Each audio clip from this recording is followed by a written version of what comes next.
The only thing I ever feel that A'ja Wilson did wrong was knowing that she had a shoe and continuing to push the narrative that she was being fucked over by Nike, which started the whole hate train towards Caitlin Clark in the WNBA. Because let's be real, that hate train was not there until the Nike deal. To an extent, but like it got really bad. It got really, really bad. And to be fair, like Caitlin Clark got taunted, then came out and said, she got taunted, came out and defended Angel Reese. The WNBA is in complete pandemonium right now, they continue to say. And it all began with a single advertisement that nobody anticipated would make so much noise. After Caitlin Clark's most recent Nike masterpiece goes viral, A'ja Wilson's reaction shocks the league in a matter of hours. The discourse has taken a wild turn, fans are divided, and prejudiced allegations are popular. What is the true cause of her reaction? Stay put, since the matter is far more complicated than it first appears, and you may be surprised by the truth. Came out on Christmas Day. Let me start by saying, I already started, but let me say this.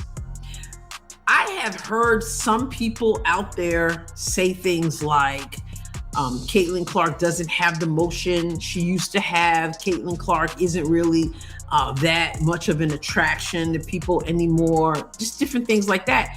And every time I've heard that, I just kind of shake my head because I'm thinking, I don't know. Nike did not unintentionally click the incorrect button on its creative department keyboard when they woke up one morning. However, when you align everything and view it without the brand's polished glasses, it is precisely how the whole thing feels. All right, so if y'all don't know, A'ja Wilson has announced that her shoe will be released on May this year. And there was a clip that came out during her celebration that she kind of knew about this for the past 2 years. And it's been causing a ruckus. Now, I had to go back and do my due diligence and find out where the issue started, right? And why a lot of people are so mad at A'ja Wilson. Now, this is around the time it was announced that Caitlin Clark was getting her signature shoe, right? There is an ad on one side that appears to have been storyboarded on a whiteboard, changed 12 times, discussed in meetings with catered lunches, and handled like a once-in-a-lifetime opportunity. There is an advertisement on the other side that seems to say, "We need something by Friday. Choose a music that people are familiar with. Change the lyrics, and let's all act as though this was the original plan." Clark closing out the year on the New Heights podcast with Jason Kelsey and Travis Kelsey gives us some insight, some information on what the holdup could have been for Caitlin Clark's signature shoe to come out. She's talking about a specific new technology that they are implementing in the shoe. This is where things start to get awkward because, despite everyone's insistence that it's not personal, it feels very much personal when you put the two advertisements side by side and see that one is practically pleading to be remembered, while the other respectfully requests to be forgotten by next Tuesday. Phenomenal. It was just, I gotta say, I guess. With all the vigor of a substitute teacher rolling in a television and hitting play on a VHS tape-marked motivational content, A'ja Wilson's Nike moment arrives. The concept thinks nostalgia will carry the weight of creativity and is based on a nursery rhyme that all people on Earth learned before they could tie their shoes. It also substitutes a few words. In the same way that microwaved leftovers are technically dinner, the outcome is functional. It is real.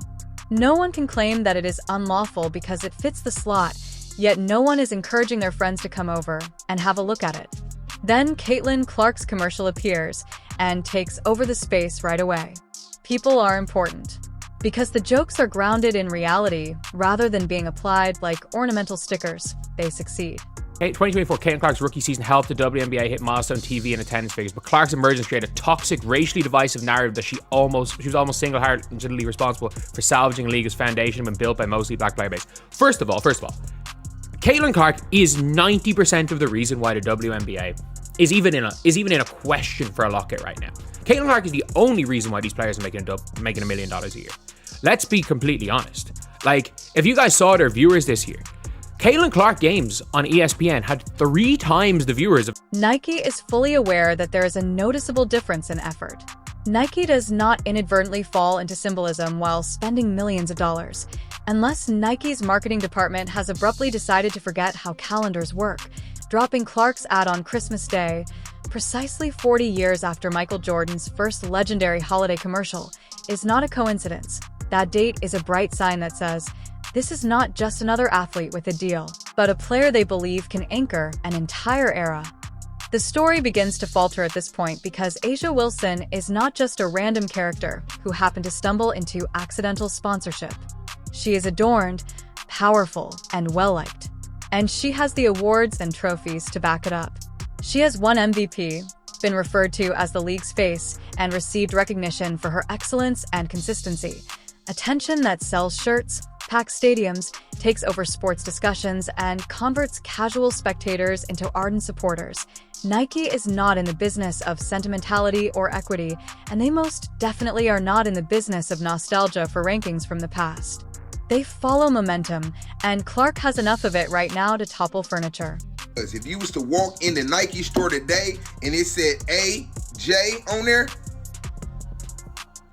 I'm guessing you would have named a lot of other athletes before you got to A'ja Wilson.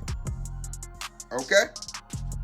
Or AW, however she gonna market that shoe, you ain't gonna know that it's A'ja Wilson shoe. I'm sorry. And like I said, I love her game. I really do. But Caitlin did. Watching the Clark commercial is like seeing a production team enter a peaceful community and totally destroy the appearance of normalcy. While someone is watering their lawn one moment, Nike vans, lighting equipment, cameras, and familiar figures are everywhere the next. This investment is not subtle.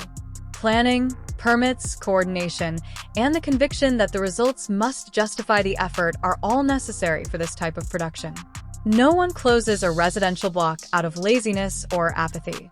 Wilson's advertisement, meanwhile, could have been shot in the afternoon without upsetting a single neighbor or causing a chat in a single group. It is not an accidental contrast. Whether or not Nike wanted it to, it is strategic and conveys a message. The purpose of the cameos is to bolster authenticity rather than to flaunt celebrity access. These individuals are linked to her journey, her public persona, and her digital presence, which gives the whole affair a cohesive rather than disorganized feel. All surprised, we were all excited, we were all thankful when Christmas Day, Nike unveils Caitlin Clark's newest commercial, the most original commercial that they have had in recent memory. Of all the past commercials they've dropped over the last 5 to 10 years, this Caitlin Clark From Anywhere campaign seems to be the most creative that Nike has been throughout that time span. In contrast, Wilson's advertisement seems detached from any greater story. There isn't a hook that encourages duplication, a statement that sticks, or an idea that lingers.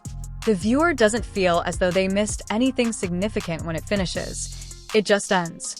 That is a lack of creative ambition rather than talent. This is where the concept of bias comes into play, because it is hard not to wonder why two sportsmen under the same brand receive radically different amounts of creative effort.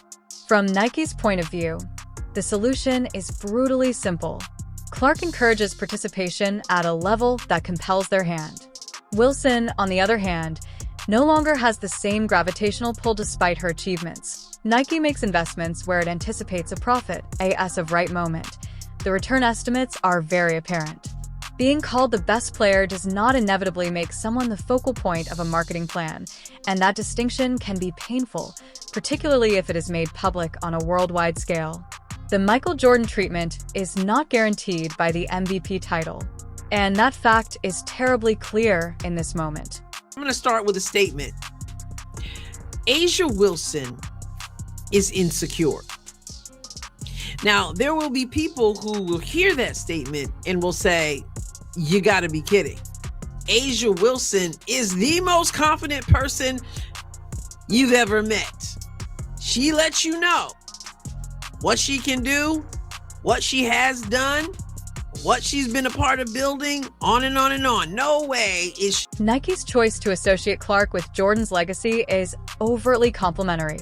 The idea that Clark can change their women's basketball portfolio in a way that goes beyond the game itself is the foundation of this business risk. That is a huge wager, and if it doesn't work out, there will be serious repercussions. Nonetheless, Nike has never hesitated to make large wagers when it senses a cultural shift.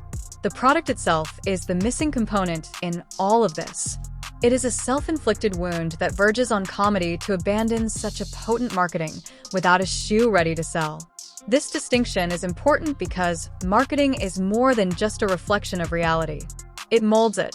Wilson was at the top of the league's recognized hierarchy for many years, gaining respect and recognition. She is now witnessing someone else enjoy the entire performance, and this change is startling. Statistics cannot be used to justify popularity and influence transfers without consent. Crappy hit piece on Caitlin Clark, attacking her, attacking the fans, and trying to diminish her accomplishments. That's why I'm not a big fan of Time Magazine picking Aja Wilson for Athlete of the Year. I think this was pre-planned because they're saying a lot of crap about Caitlin Clark, her accomplishments. To me, the articles about Caitlin Clark has nothing to do with Aja Wilson. This whole incident highlights a reality that professional sports frequently refrain from publicly stating. Branding follows attention rather than merit alone, and importance is ephemeral. Wilson's achievements were not diminished by Clark's ascent, but it did alter the order of visibility, which is where the conflict resides. Nike did not make this connection by mistake, and they undoubtedly anticipated the discussion it would provoke. They successfully encouraged inspection, discussion, and conjecture by putting these two initiatives in the same orbit. Even if the technique makes sense on a spreadsheet, the optics are messy. The true question is not whether Wilson was deserving more work, since it is possible to argue that she did. Whether Nike thinks equal work would result in equal return is the question. And it seems that the answer to that query is no. Although the response may seem harsh, it is exactly in line with how international brands function. It just plays, finishes, and disappears into the cacophony of saturated content. The conclusion is that the league has entered a new stage where domination alone is no longer sufficient to dominate the spotlight, not that Wilson is unimportant or undeserving. Brands react to Clark's attention-grabbing combination of skill, spectacle, and story with overwhelming intensity. Women running around, I'm gonna just watch the NBA. Then it was because the women just started to complain and say that they deserved more than they deserved at the point, because the market rewards you. The market does that. The market rewards you for where you are as a business. Anyways, they were complaining so much, it turned people off. Now you get Caitlin Clark, who's bringing the viewership, who's bringing the audience. You're doing the same thing. You're sabotaging your own league. The way the WNBA is marketed going forward will change as a result of this. Because every other move made by a brand is evaluated in relation to its publicly chosen centerpiece. Fans, other athletes, and other sponsors will all take notice. Nike has successfully communicated to the world who they think will represent women's basketball in the future. And that conviction is accompanied by unreserved emphasis, symbolic timing, and creative investment. It's unclear if that risk will pay off, but the message has already been received. The crown of cultural supremacy has shifted, but Aja Wilson's still exclusive, renowned, and respected. It has been taken by Caitlin Clark, and there is no indication that she would return it discreetly. The league is making adjustments in real time, and this will be remembered for years as the turning point in the marketing landscape. The precedent that the commercials subtly set going ahead is what keeps this whole thing going, not the commercials themselves. Because it is impossible to pretend that the hierarchy is still up for debate once a major brand like Nike draws such a bold line. This will now serve as the benchmark for all upcoming campaigns, endorsements, and marketing initiatives moment, whether or not anyone wishes to acknowledge it. The league has essentially entered a time when investment determines legacy long before careers are over, and attention determines investment. Clark has her own Nike basketball signature shoe on the way.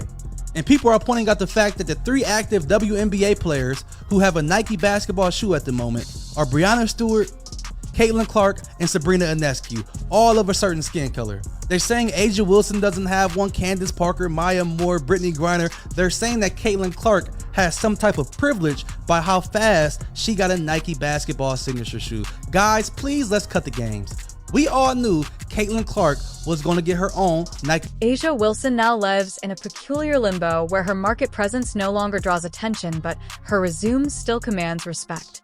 In a league that spent years assuring its stars that brilliance will someday be rewarded with prominence, this discrepancy is startling. The ascent of Caitlin Clark challenged more than simply that pledge. It changed it in real time, demonstrating that tradition may be subordinated to momentum without consent. The unsettling truth is that this change cannot be undone. The gravitational pull has already shifted, and companies hardly ever swim against it, even if Wilson keeps stacking accolades. Instead than only being recognized for controversy, this moment will be remembered as the moment when dominance gave rise to influence, which is now the new currency that everyone must pursue.